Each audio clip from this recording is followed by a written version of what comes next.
Hey ladies, this is Mocha Mommy here bringing you another video, and this video is basically a big I told you so.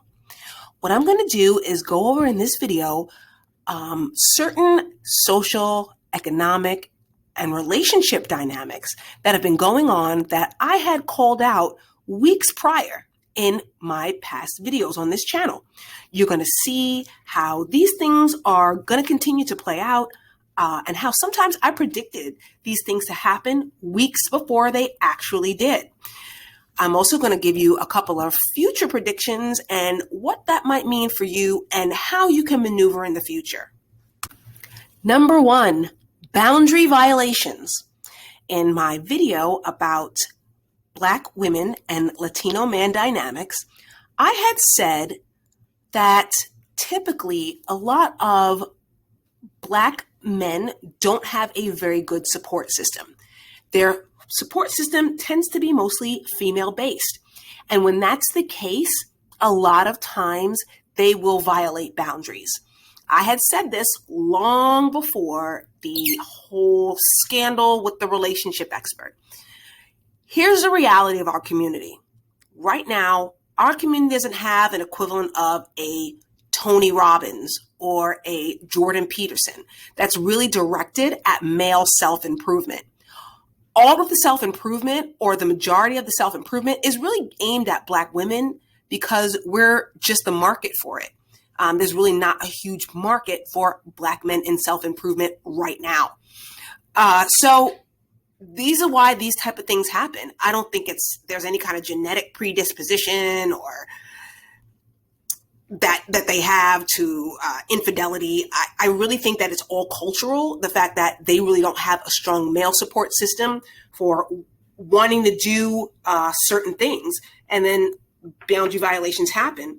I had also talked about the dynamics among HBCUs with the disproportionate ratios of male to female, and how a lot of times that could make it really difficult to find quality partners, not because they're bad people, but just because of the reality of a ratio that just so strongly favors them, that monogamy and integrity in relationships just really isn't encouraged, that these things are cultural problems and not economic ones. We always kind of associate this type of behavior with a certain men of certain socioeconomic class, and these things transcend class and economics in our culture just because of the realities of the quote unquote man shortage. Now, my predictions for the future, well, Chris Hogan and Derek Jackson were basically accused of the exact same thing around the exact same time. But notice how different their audiences handled this. Derek Jackson will be back and will make money. Chris Hogan has a long road to plow. There's a big difference on how the communities they marketed to are going to respond to these controversies. And I want you guys to observe that, okay? Not just in this situation. Now, Kanye West, the contemporary Christian album Grammy Award winner for 2021, has some very pronounced family issues, as does the 2020 Grammy Award winner for contemporary Christian artist Kirk Franklin. Notice how their different communities that they market to and that they're entrenched in react to the controversy. Kirk Franklin will be back. Kanye West, highly unlikely. Another I told you so moment was the Goldman Sachs $10 billion over 10 years for 1 million Black women-owned businesses. I had said before in my video called Get Out of My Hair about how lack of capital, e-commerce platforms, and access to logistics was really what was holding Black women businesses back. And as the details of the Goldman Sachs grants and business opportunities kind of come to light, we're starting to see that that's where the investment's going. It's not straight up blank checks or a welfare program. This is something that is a business investment that can help Black women own businesses get an edge in a market that clearly hadn't favored them in the past. So I'll also leave receipts to that with the date and the timestamp of the video and how I had announced this before the Goldman Sachs announcement was made. Now, twice I addressed the issue of the suited content creator who people were fearing would gonna go mainstream. My thought was this really isn't an issue of concern, even though the concern was brought to me over and over again. I had said that the dynamics of just basically Black men in business, unfortunately, is one where instead of collaborating, they choose to kind of devour each other. And this is what's happening now, where a lot of the heavy hitters of the manosphere are now turning on one another. A lot of the exposure claims are coming from the male sector of YouTube, not the women. Typically, when we complain, it's just taken as that, a complaint. But the sabotage behavior is going to come from their side. I had predicted this in both Clutch My Pearls and the Code video. Ladies, this is nothing for us to worry about. Here are my future predictions. Now, even though people like to assign a Black woman's face to the trope of radical, rabid feminism, the reality is there's no Black woman who has anything on a Lena Dunham. Okay, and it's been a while since she's been HBO's darling. Rachel Maddow and MSNBC have lost a lot of ground during this pandemic because people typically would go to CNN because they thought that they were a more trusted source for the coverage of this international health event. Rose McGowan, even though winning several awards and being critically acclaimed for her fight in the Me Too movement and against Harvey Weinstein in particular, took a victory lap when he was sent to prison, but that leaves her unemployed. And Joy Behar really doesn't have much of a leg to stand on with Trump being out of office and Meghan McCain possibly stepping back from The View, being kind of tired of the back and forth conservative liberal banter that those two have going on. So she's also going to need a new focus. So while the manosphere is kind of resting on their laurels and thinking that they're going mainstream and thinking that they're being well received, in my opinion, they're just lambs being fattened for the slaughter. These women right now have paychecks that depend on them defeating misogyny. And one of the last and rising bastions of that misogyny is the social media manosphere. So I just think that they're just going to set their sights on that to make a wise and lucrative career move. Now, with the Mark Zuckerberg, as well as the CEOs of Google and Twitter having to testify before Congress, things like free speech, monetization, political censorship, hate speech, those things are going to start to become net neutrality. These are going to start to become buzzwords in this next administration. So issues like domestic terrorism and threats of violence are now going to be held a little bit more accountable by some of these larger platforms.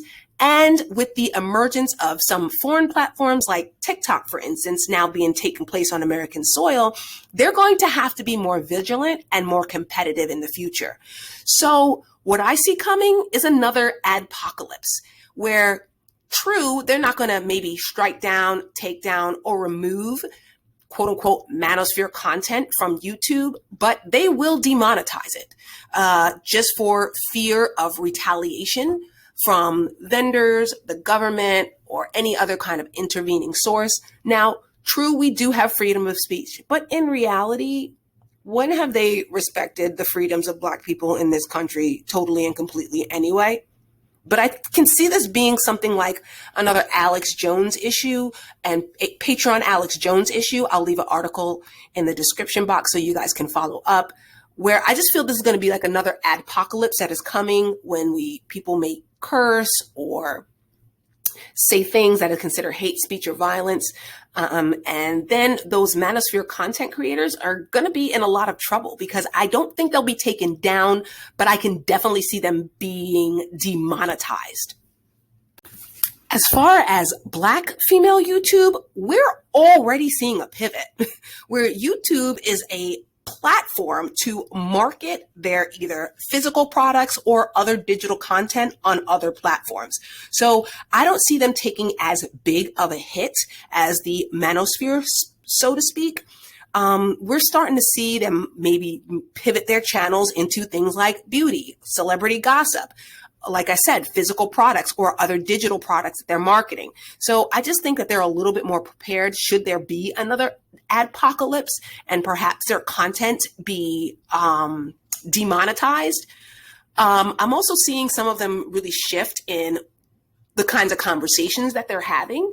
Now, one content creator, and I don't like to speak names or speak shady about certain content creators, is I really think Cynthia G is going to kind of pivot into like something that has to do a little bit more with Black owned business. Because one thing I can always say, I'm not always a huge fan of her content, but she does promote Black owned business pretty strongly on her channel. So I really think that it might pivot into something that will deal with celebrity gossip and then promoting Black owned business. And also I know she's taking a step back to write a book, and she may use it to her clout, I guess, as a published author, to just talk about psychology and quote unquote pathologies in a more general way without it seeming like it's a gender war type politics thing.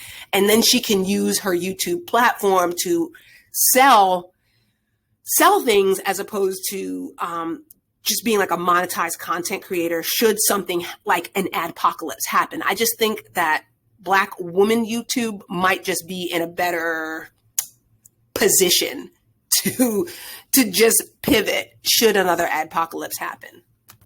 Another thing that I noticed is that a lot of the quote unquote divested content, some of it, a lot of those women are anonymous, and as a result, they've kept their careers outside of YouTube intact, where that's not the case for a lot of male content creators in this quote unquote gender war. So I just think that we may still see a lot of Black women content, but it's just going to take a pivot. Whereas I just see the Black manosphere taking a big financial hit with this one, especially not being able to get things like super chats and AdSense dollars. Now, my heart goes out to the people of the Asian community who have been victims of hate crime and violence. No one deserves that, and all violence is, in my opinion, is unjustified, and all human beings deserve to be treated with respect and dignity. And with that being said, Black women, there have already been some very public scuffles between Black women customers and Asian shop proprietors. So I think as a community, we need to strengthen our resolve in supporting Black-owned businesses as far as our hair care needs and our nails. So I just feel that if there is an overreaction to what they may perceive as violence or aggression, that somehow that overreaction is going to be justified under the banner of Stop Asian Hate. So in my opinion, I feel that us as Black women, this may put an unneeded target on our back, and we might end up being subject to violence that is not going to be justified. So as we head into protective styling season, I'm going to make it a point to put some Black-owned beauty supply mail order businesses in the description box. I'm also going to leave a link to Vandy Vanity, her channel, because not only does she have an Amazon curated shop that can help you get your braiding and protective style needs taken care of via Amazon, Also, she has a lot of tutorials on how you can do your own protective styling, as well as important questions and information that can help you vet a stylist for your protective styling into the future, and also how to do your nails. Again, I've never been a fan of artificial nails, especially being a healthcare professional.